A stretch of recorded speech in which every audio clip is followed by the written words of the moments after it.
പത്തനംതിട്ടയിൽ civil excise ഓഫീസറുടെ കാലിൽ കാർ കയറ്റിയ പ്രതി പിടിയിൽ.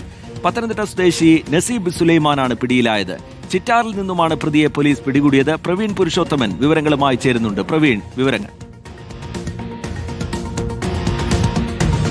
റിജിത്ത്, ഇപ്പോൾ ഈ പ്രതിയെ ഇപ്പോൾ പത്തനംതിട്ട പോലീസ് സ്റ്റേഷനിലേക്ക് എത്തിച്ചിട്ടുണ്ട്. ചിറ്റാറിൽ നിന്നും ഈ വാഹനം ഒപ്പം തന്നെ ഈ പ്രതിയെയും പോലീസ് പിടികൂടി. വാഹനം ഇപ്പോൾ പത്തനംതിട്ട പോലീസ് സ്റ്റേഷനിലേക്ക് എത്തിച്ചിട്ടുണ്ട്. ഈ കാണുന്ന വാഹനമാണ് ഇന്നലെ രാത്രി 9 മണിയോടെ പത്തനംതിട്ട കുമ്പഴയിൽ എക്സൈസ് ഓഫീസറുടെ കാലിൽ കൂടി കയറ്റിയത്. അതിനുശേഷം പത്തനംതിട്ട ജനറൽ ആശുപത്രിയിൽ അദ്ദേഹം ചികിത്സയിലായിരുന്നു.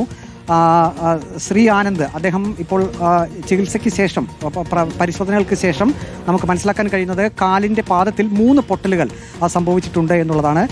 ഇപ്പോൾ ചികിത്സയിൽ തുടരുകയാണ്. പ്രതിയെ ഇപ്പോൾ പത്തനംതിട്ടയിലേക്ക് എത്തിച്ചിട്ടുണ്ട്. ഇനി ഒരു പ്രതിയെ കൂടി പിടികൂടാനുണ്ട്. ഇന്നലെ 2 പേരടങ്ങിയ സംഘമാണ് ലഹരി കടത്ത് അവിടെ നടത്തിയത് പത്തനംതിട്ട കുമ്പഴയിൽ.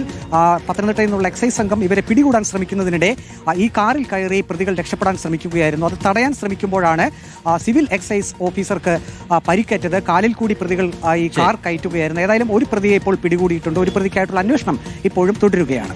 ശരി, ലഹരി സംഘത്തെ പിടികൂടാനെത്തിയതായിരുന്നു ഉദ്യോഗസ്ഥർ. അവർക്ക് നേരെയാണ് ആക്രമണം ഉണ്ടായത്. എന്തായാലും പോലീസ് വധശ്രമത്തിന് കേസെടുത്തിട്ടുണ്ട്. ഒരാൾ പിടിയിലായിട്ടുണ്ട്. ഒരാൾ കൂടി പിടിയിലാകാനുണ്ട്. അയാൾക്കായുള്ള അന്വേഷണവും നടക്കുകയാണ്. പ്രവീൺ പുരുഷോത്തമൻ വിവരങ്ങൾ പങ്കുവയ്ക്കുകയായിരുന്നു.